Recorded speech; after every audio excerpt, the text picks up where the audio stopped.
Howdy everyone, it's me once again, the one and only Killer Dan. So I figured I would just do one of these quick videos where I'll be discussing a certain type of topic, as I would often do and whatnot. And I know these types of videos tend to be lengthy, but I'm just gonna be fairly short this time around. So okay, with that being said, for today's video, I just figured since this is the Pride Month, as I thought I would do something like in regards to that, along with horror. Since I'm usually speaking about horror movies anyway, in some kind of capacity to begin with, so this is my kind of sneaky way to bring these two into one video. So, okay, something I haven't done in a while is that doing like a top five, a top 10 kind of a thing. So I figure I'll just do a top five of favorite LGBT themed horror. This could be from any time period, from any director, from any country, and whatnot.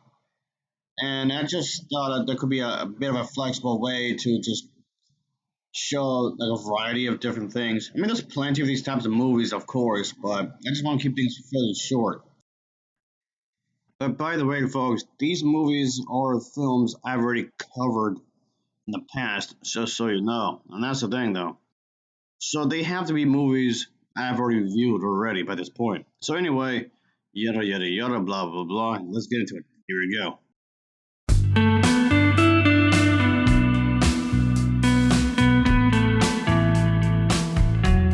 At number five is The Wig, aka Scary Hair. This was released in South Korea in 2005, but it was later released onto DVD United States in 2008. So there's this young woman who's battling cancer, and her older sister decides that she should take her home so that she can enjoy what little time she has rather than just spend in hospital. So yeah, this has something to do with some kind of hair and whatnot, and so on and so forth. But the older sister is a mute because of some car accident that held thing to her throat. But yeah, there's actually a trans character in this movie. So yeah, this is a rather lengthy movie and it can be slow at times, but I do recommend it anyway.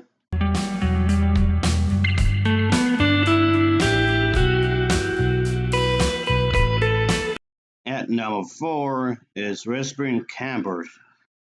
So okay, in this all-girl high school in South Korea, yep, another South Korean horror flick here, folks. There was this home teacher, and of course, is named Old Fox due to her sadistic method of teaching. And let's just say that there are these circles several points in the school's yearbook and calls her a new favorite teacher. But of course, there's some weird shit start going on in this movie. It's a horror flick, of course it would. So of course, this film does make an attempt to make a social commentary when it comes to being on using this kind of authority kind of a thing and this kind of idea when it comes to the harsh South Korean educator system, which has something to be said with that. But anyway, yeah, this has something to do with like lesbians and whatnot, so that's in the movie.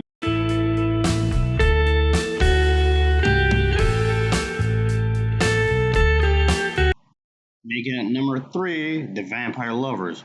Yep, guys, thinking a vampire movie in here, folks. Anyway, so yeah, there are these two women. One of them is a human, and the other one's a vampire. As you can already guess, of course, it's going to have something to do with the religious folks, how the fanatic they can be and whatnot. I mean, I guess technically the vampire lady would be much older, and the human woman's younger. So there's the age thing. That's actually different, which yes can be considered as a taboo, even though both would be of age when you think about it. And anyway, yeah, it's like a vampire hunt kind of a thing for this one. But nevertheless, I thought it was a pretty good one. This one is definitely worth a watch if you want to see something for this kind of month of Pride or not, whatnot. I mean, you can watch it anytime you want, really, I guess, but I'm just saying. Anyway.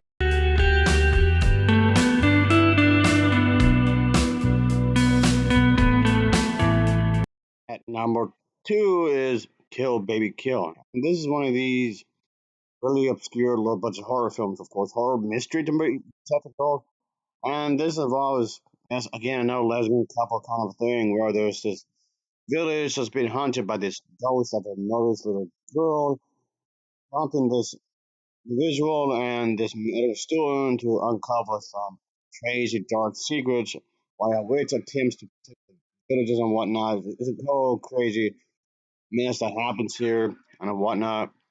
I mean, okay, this is not one of the most well known movies, of course, but it's often considered as a goth horror movie, I reckon, which isn't surprising, really. A lot of these low budget horror films I've covered before in the past tend to be goth in nature to to various extents, I guess, which is fine, I suppose. But okay, whatever. Anyway, moving on.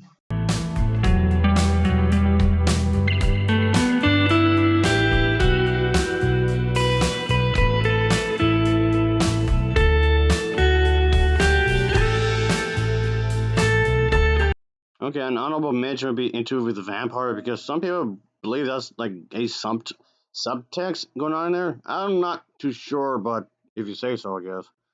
But anyway, one I would definitely pick is maybe something lines of Twins of Evil. Yes, again, another vampire themed thing, of course.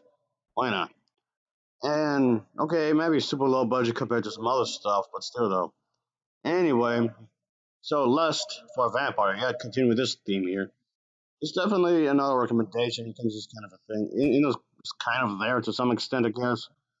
Anyway, another one I would definitely bring up is maybe Dracula's daughter, and it's there to some extent, I guess. I guess that counts for something, I suppose. It's not too shabby though. And okay, one I thought was definitely too much of a stretch. Yeah, a lot of people thought Megan had some kind of LGBT thing going on in that movie. Folks, I don't know about that. I don't know. I mean, it's okay if it was, but I just don't see it. Anyway.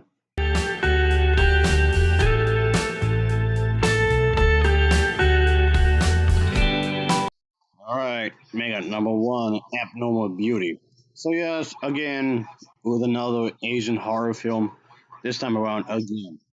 So, it's a Hong Kong film, in case anyone was wondering. So, the story centers around this art student who also likes to take photos, of course, wins this award for her work. And let's just say her male friend and co student pretty much graduates her, but she tells him that although she won an award, she is unhappy with her work.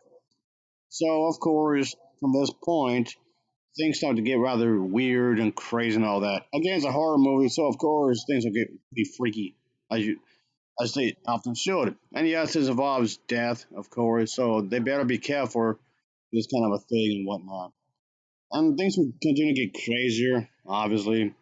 So yeah, what the art store does do a thing with the mother. They talk, of course, but that's just going away on a business for a month. So main character does witness a fatal car accident and takes a photo of it. So she finds herself obsessed with death and begins to take photos of more explicit death subjects. So things get really weird, like we're saying, and that's pretty much the idea here with this horror movie. I mean, okay, again, no surprisingly, this is another low budget feature, but I did like it. A lot of the stuff I tend to review most of the time is low budget anyway. Alright, folks, that'll be fun. I know there's plenty more where that came from, but still, as always, thanks for watching. See you.